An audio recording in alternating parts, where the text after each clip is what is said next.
خسته نباشی اوستا.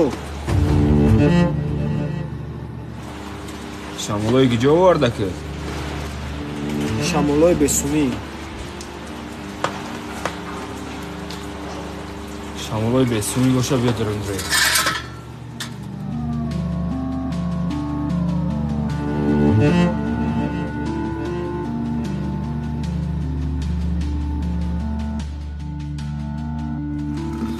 خیلی کوگا بزن چقدر در روزت سوز کنیم.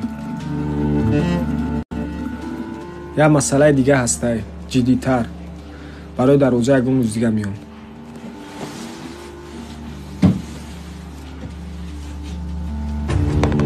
چی بوده مسئله که مسئله در روزه جدی تر بوده؟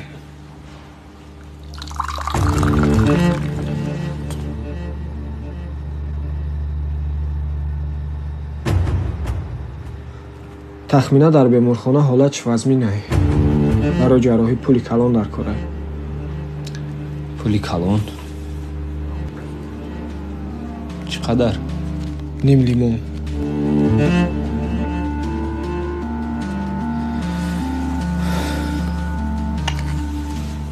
برای نیم لیمون پرنکی کلان در کار.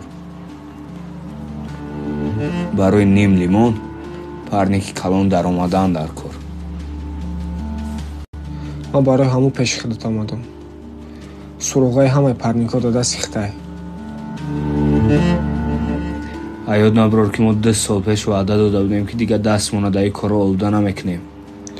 در یادم هست که دیگه یکم راه نیست. مجبوریم.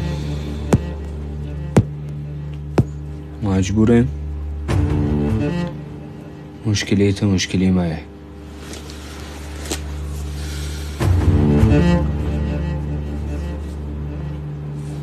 غالیب